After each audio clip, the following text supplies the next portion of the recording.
Okay, so some of y'all might low-key be tired of hearing this from, like, people a lot, but the autism fad has to stop. And you may be like, Ace, what the hell are you talking about, autism fad? I'm talking about the people that are not neurodivergent, that are being like, oh, I'm autistic, like, blaming everything on their autism. And you may be thinking, oh, well, it's not that big of a deal. And you're kind of correct, because it wasn't that big of a deal for a long time, and it's still not that big of a deal. But I don't know, it just irritates me. And I've also seen a lot of other people that it's been irritating. So I decided that I would say something about it. So basically, if you don't know or haven't heard it, there's been like this, not trend, but there's like just this thing going around where every time that somebody does something weird or something that they can't explain, they'll be like, oh, it's my autism.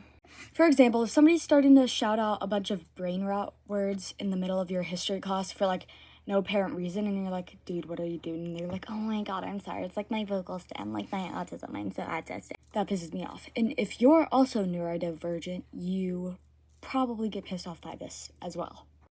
The reason why this is such a big deal, like, to me, or like in my mind, is because it causes problems for me, an actual neurodivergent person, whenever I use my autism, not as an excuse, but just as a factual representation. For example, you may think this is gross. You are not wrong in thinking that. A lot of people do think that this is gross. I usually do not wear socks.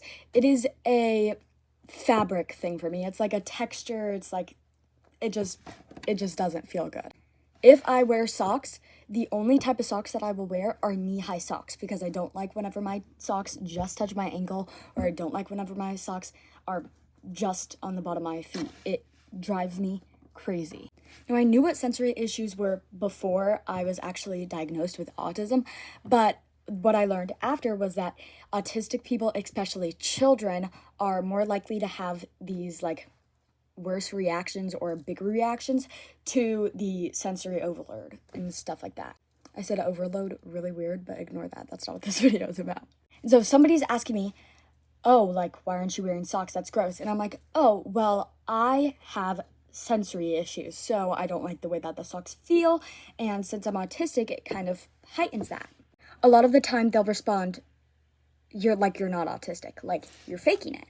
And that is where this whole entire topic is an issue. Whenever neurotypical people start thinking that it is quirky and funny to have autism and start using that for their excuse, it now takes away all of the actual informative and very real stuff that autistic people have to say whenever people ask them why they're doing a certain thing or why something's a certain way.